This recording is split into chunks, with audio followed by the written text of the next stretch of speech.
All right, good evening. Welcome to the Good Night Air. I'm Cutter.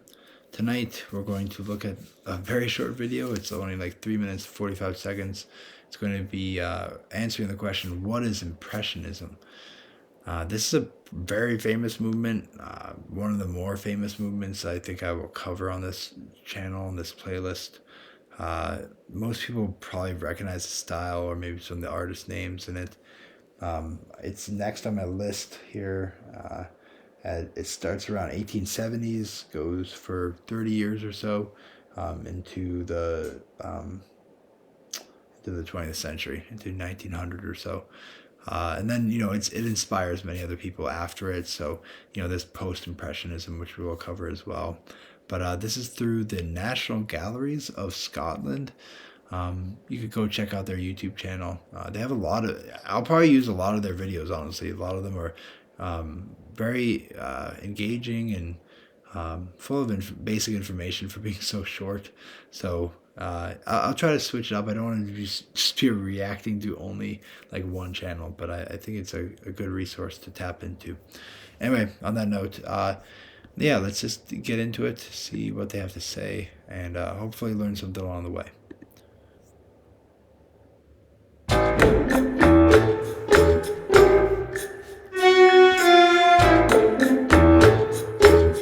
Impressionist paintings are among the most loved and celebrated artworks of all time. But what is Impressionism, and who were the great Impressionist artists? Impressionism is perhaps one of the most identifiable and famous art movements of history. Often referred to as the first modern movement, it was born in April 1874 when a group of young artists defied the official Paris Salon by setting up their own independent exhibition. Including works by Claude Monet, Pierre-Auguste Renoir, Camille Pissarro, Edgar Degas and Berthe Morisot, it became known as the first Impressionist exhibition. The Impressionist work was characterized by loosened brushwork and lightened palettes, including pure, intense colors. They abandoned traditional linear perspective and often avoided the clarity of form. Okay, yeah, so personally, I do like this style a lot. Especially, I think Degas, has painted. Especially he does those ballet paintings. I think capture a lot of. I think, especially as I'm a millennial and as someone who lives in the 21st century, it captures the kind of like dreamlike quality of something that I have never known and will never know. A time that has gone long ago. I think kind of the Belle Epoch of I think I said that correctly, epoch. Sometimes I heard epic, but anyway, that late 1800s in France, you know, maybe not necessarily the part of the the involving the loss to Prussia or the communist takeover of Paris. That's ignoring those kinds of things. I think oftentimes it's easy to romanticize some of these time periods because of these paintings is the point. But very experimental. Obviously, as you said, it rejects the idea of the linear. It rejects the idea of the hierarchy of quality. It rejects the idea of a lot of tastes and techniques that have been developed in, especially in this case in France up till then, and it causes a stir. It's exciting for a lot of people. It's at the same time, I would say, it's another reaction to something that's occurring. It's another reflection of what's occurring. And as I said, I think a couple of videos ago, it seems to, sadly enough, maybe even unconsciously for the artist, it seems to reflect the unmooring of the individual from any kind of identity that could be long lasting and firmly planted in something that is concrete outside themselves and outside of their feelings. The idea of belonging to a family lineage or to a local custom or a language or, a religion or practice or tradition or whatever, all these things, they're pretty much gone. And this is the time and this is the age in which those things are caught up in fire and burn away in smoke. So, it's just interesting and kind of maybe kind of nostalgic and sad, in a way, bittersweet. I don't know.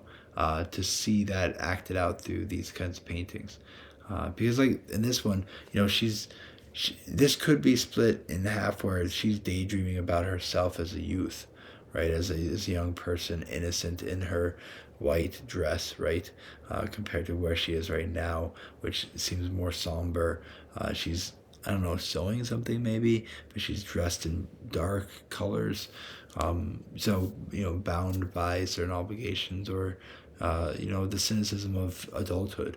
But anyway, so hopefully, I don't want to go on the tangent too much on that, but just a couple comments right off the bat. We're already a third of the way through this, so let's continue. For this reason, many critics faulted Impressionist paintings for their unfinished appearance and seemingly amateurish quality. Collectively, the Impressionists sought to capture the impression of a scene through lively brushstrokes, and they often worked on plein air, producing works of art rapidly in a single sitting. Rejecting the Salon's preference for historical or allegorical subjects, they created instead what Monet called a spontaneous work rather than a calculated one. All right, so it's celebrated. Clearly, the video supports this kind of style, and like I said, I find it particularly attractive in its the way it conveys light and color and all that kind of stuff too. It's interesting. It's nostalgic, like I mentioned before. But I think ultimately the unfortunate reality is by rejecting technique and skill, you become one in a long line of almost a generation. The idea of deconstruction. And saying, okay, well, I'm not going to become skilled enough to convey something symbolically. I'm going to convey a feeling. Yeah, that may be legitimate in terms of a thought experiment, but ultimately, it's a great atomizing effect, and it becomes the point. It's all about the individual, right? It's all about the immediate moment, and as some of the critics mentioned, it's amateurish. I mean, it's the idea that I can pump these things out rapidly in a single setting and sell them. It's kind of ironically almost in their act of rebellion, they're almost engaging fully in the shift into the new hierarchy of industrialization, and individualization. I've mentioned that before, and I think previous videos, of course, and maybe even in this one. I'm kind of blanking now, but they lean into this notion of the feeling of the emotion of it, and that's essentially what the 20th century becomes, and still is in many ways. It's just what's the word for it? The act of satisfying one's whims and emotions and feelings, and yeah, okay, so let's keep going. I just want to make those couple comments because I get it. Like I said, I appreciate it, and it's visually attractive to me, and it's an interesting concept. But I also think that the subversion and the complete rejection of all things technical and linear, it ultimately leads to a point where people no longer, this picture in the background, people no longer are capable or able or skilled enough to construct these things or even envision what they might look like. And so you get very basic McDonald's buildings as opposed to old brick buildings that last for centuries. That's a whole rabbit hole. So anyway, let's keep going.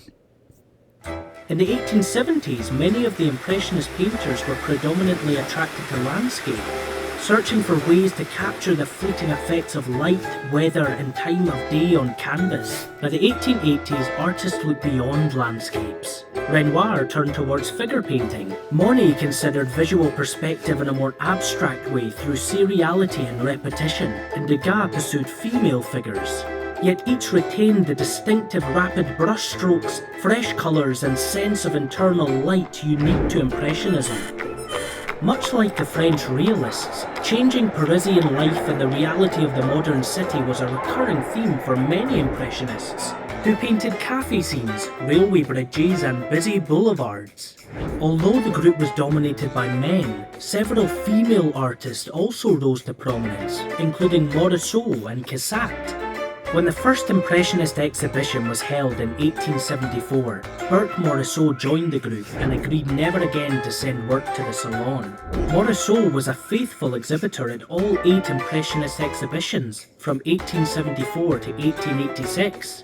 Like the other Impressionist painters, she was preoccupied by capturing light, but she also used broad strokes of colour that echo what she had observed in Manet's work.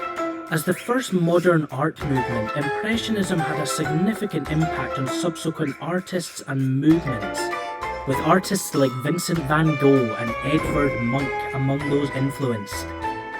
More recent influences include the important pop artist Roy Lichtenstein, who paid homage to Monet's water lily paintings.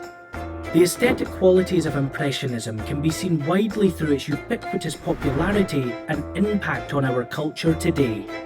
Very concise, compact, good explanation, good voice for narrative, good transitions. I think conveyed everything that needed to be conveyed for an introduction in this movement.